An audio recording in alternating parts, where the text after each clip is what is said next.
وہ حدیث پاک سننے میں بات اب پوری کر دیتا ہوں، ٹائم ہو چکا۔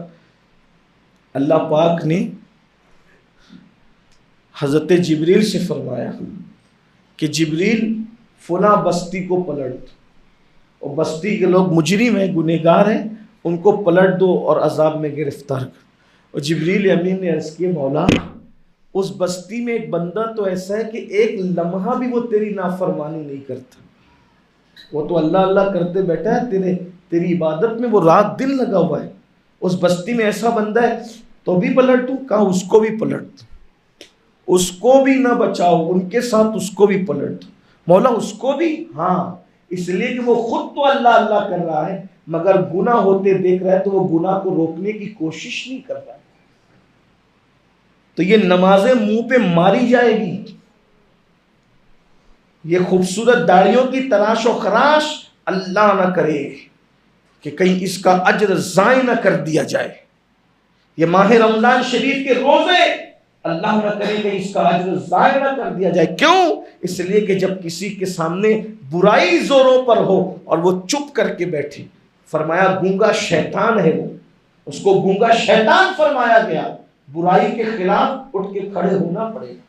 میں یہ نہیں کہہ رہا ہوں کہ لڑائی جھگڑا کرو مار پیٹ، یہ نہیں، برائی کے خلاف کھڑے ہونے کا مطلب یہ نہیں کہ جھگڑا کرو مار پیٹ کرو، برائی کے خلاف کہ پہلے لوگوں کو سمجھاؤ، مانتے تو ٹھیک ہے ورنہ ان سے الگ ہو جاؤ۔ اللہ کے رسول علیہ السلام ارشاد فرماتے ہیں، حدیث پاک ہے، وہ حدیث سن لیں، میں نے کئی جگہ اس حدیث کو بیان کیا ہے، آپ اس کو حدیث کو سن لیں۔ نشہ کرنے والوں کے تعلق سے اللہ کے رسول صلی اللہ علیہ وآلہ وسلم کا فرمان کیا ہے؟ اللہ کے رسول صلی اللہ علیہ وآلہ وسلم ارشاد فرماتے ہیں، وہ حدیث سنیے رونگٹے کھڑے ہو جائیں۔ اللہ کے رسول ام المومنین سیدہ عائشہ صدیقہ رضی اللہ تعالیٰ عنہ اس کی راوی ہے۔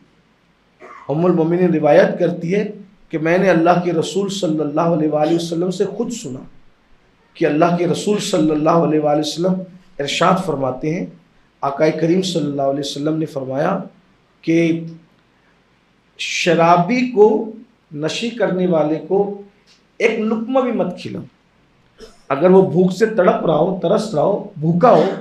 دیکھو ہمیں حکم ہے کہ اگر کافر بھی بھوکا ہو اس کو بھی کھانا کھلاؤ، کتا بھی بھوکا پیاسا اس کو بھی کھانا کھلاؤ، لیکن نشہ کرنے والوں کے لیے رحمت للعالمین فرما رہے کہ اس کو ایک لقمہ بھی مت کھلاؤ۔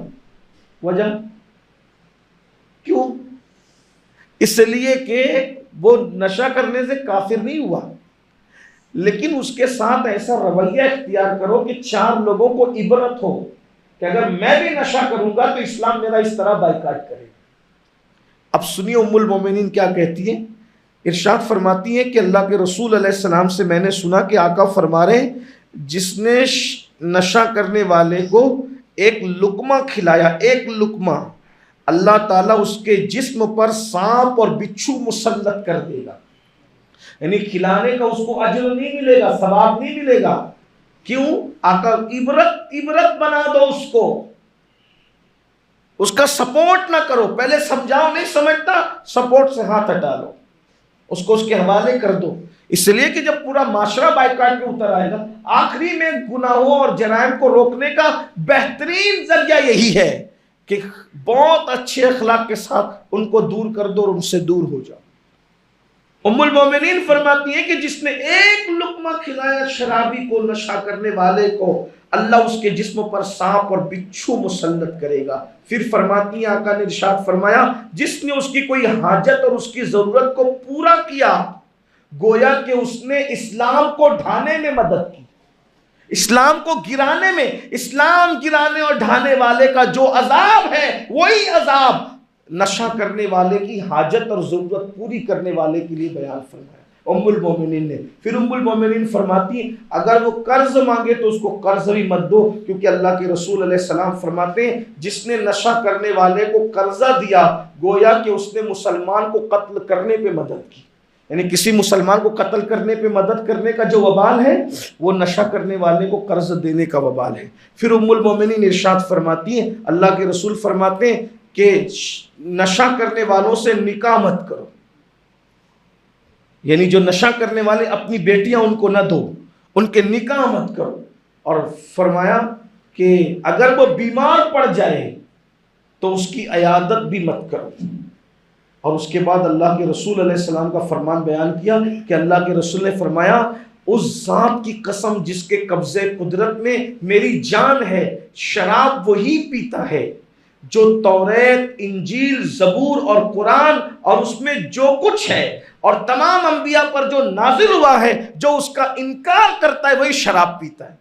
اللہ کے رسول علیہ السلام نے ارشاد فرمایا. اور پھر آقا فرماتے ہیں نشہ کرنے والے اللہ اکبر اللہ اکبر. کتنی بڑی بات فرمائی. آقا کریم صلی اللہ علیہ وآلہ وسلم فرماتے ہیں اللہ اکبر کہ نشہ کرنے والے میں اس سے بری ہوں اور وہ مجھ سے بری ہے. آقا نے اتنی بیزاری کا اظہار فرمایا. بعض علماء اس کے ساتھ اس میں یہ لکھتے ہیں اگر وہ نشہ کو حلال سمجھ کے کرتا ہے تو یہ سخت ترین وعید اس کے ساتھ ہے. تو اس لیے اللہ کے بندوں، برائی کے خلاف اٹھ کر کھڑے ہونا ہمارے لیے ہر دور کی ضرورت ہے، اس دور کی زیادہ ضرورت ہے. بالکل اسی طرح کہ اگر کسی کا گھر جل رہا ہو، کسی کا گھر جل رہا ہو، ہم سوچے کہ میرے گھر میں تو ابھی آگ نہیں لگی ہے، میرے گھر میں تو آگ نہیں لگی ہے، تو یاد رکھنا آدھے گھنٹے کے بعد یہی آگ آپ کے گھر میں بھی لگے گی. اگر آپ نے پڑوسی کا گھر نہیں بجھایا تو یہ گھر آپ کے گھر تک بھی آگ آئے گی. یہ نشے کی، جرائم کی، گناہوں کی جو آگ ہے یہ لگی ہے. اس کے بارے میں یہ مت سوچو کہ میرے گھر میں تو کچھ نہیں ہے. تو یاد رکھیے ایک نہ ایک دن جو ہے یہ جرائم کی آگ آپ کے گھر کو بھی خاکستر کرے گی اور اس وقت آپ بہت دیر ہو چکی ہوگی. پچھتانے سے کام نہیں چلے گا. اس لیے اپنے بچوں کو جرائم سے بچانے کے لیے آپ مدارس میں پڑھائیے، اچھے مدرسوں میں پڑھائیے، قرآن کی تعلیم دیجیے، حدیث کی تعلیم دیجیے.